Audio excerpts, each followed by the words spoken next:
demikian, bangunlah, pergilah ke Niniwe, kota yang besar itu, berserulah kepada mereka, karena kejahatannya telah sampai kepadamu. Tetapi Yunus bersiap untuk balik ke Tarsis, jauh dari hadapan Tuhan. Ia pergi ke Yafa dan mendapat di sana sebuah kapal yang akan berangkat ke Tarsis. Ia membayar perjalanannya, lalu naik kapal itu untuk berlayar bersama-sama dengan mereka ke Tarsis, jauh dari hadapan Tuhan. Pada suatu hari Allah berfirman kepada Yunus, "Yunus, bangunlah, pergilah ke Niniwe, kota yang besar itu. Sampaikanlah, kota itu akan kumusnahkan." Saudara-saudara, kota Niniwe adalah kota yang sangat besar. Butuh 3 hari 3 malam untuk menyiari kota itu, dan penduduknya pun sangat banyak. Ada 120.000 jiwa. Tetapi Yunus sudah mau mengikuti firman Tuhan, dan dia ingin melarikan diri ke Tarsis, jauh dari hadapan Tuhan. Ia pergi ke dermaga dan membeli suatu kaca sakit dan menaiki suatu kapal. Pada saat itu cuaca sangat indah, awan putih, langit biru, burung-burung berterbangan di tengah lautan. Yunus pun naik ke kapal dan mereka berangkat ke Tarsis. Saat Yunus di kapal, Yunus merasa ngantuk. Dan Yunus pun tertidur.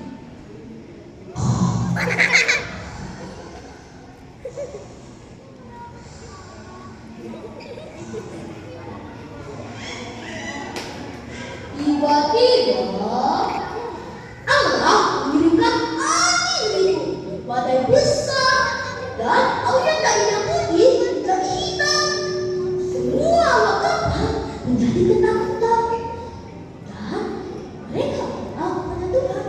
Nah, awak kapal itu melihat Yunus tertidur.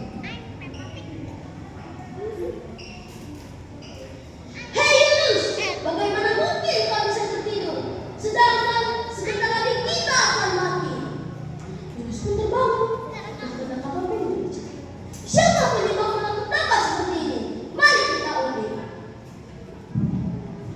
Dan setelah diundi,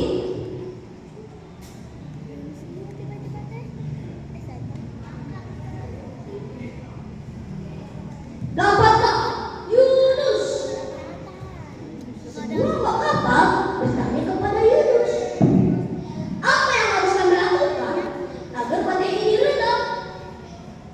Yunus pun menjawab, "Angkat aku, campakkan aku ke dalam laut, maka badai ini akan reda." Semua awak kapal mengangkat Yunus dan mencampakkan Yunus ke dalam laut. Pada saat Yunus dicampakkan, tiba-tiba cuaca berubah menjadi cerah. Yang tadi awannya hitam menjadi putih lagi, yang tadi langitnya hitam menjadi biru lagi, dan burung-burung kembali berterbangan di tengah lautan. Mereka pun lanjut berlayar untuk ke Tarsis. Tetapi saat Yunus di laut, Yunus merasa ketakutan. Dan atas izin Tuhan datanglah ikan besar, dan ikan besar itu melahap Yunus, dan Yunus pun masuk ke dalam perut ikan. Yunus pun merasa ketakutan di perut ikan, dan Yunus berdoa, "Ya Tuhan, lepaskanlah aku dari ikan besar ini, maka aku akan mengikuti perintah Tuhan." Tuhan pun menjawab doa Yunus, dan atas izin Tuhan, ikan itu memuntahkan Yunus di sebuah daratan. Dan Tuhan pun berbicara untuk yang kedua kalinya, "Yunus, pergilah ke Niniwe, kota yang besar itu. Sampaikanlah, kota itu akan kumusnahkan."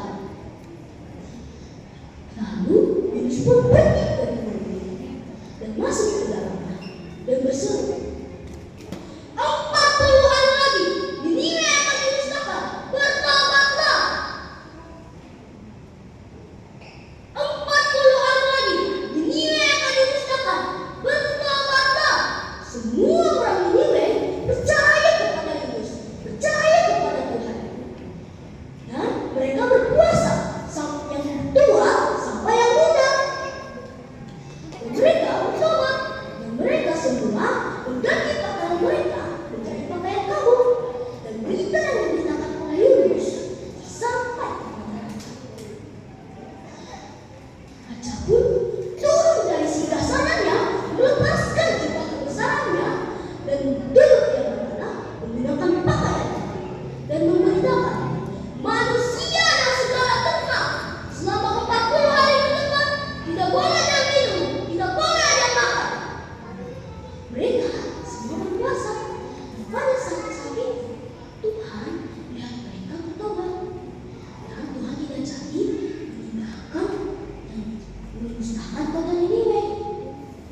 Tuhan pun melihat Yunus kesepian.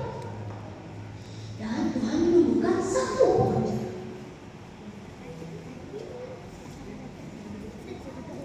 Dan pohon jara itu membuat Yunus terhibur dan cukup senang. Tetapi saat malam hari, Yunus pun tertidur.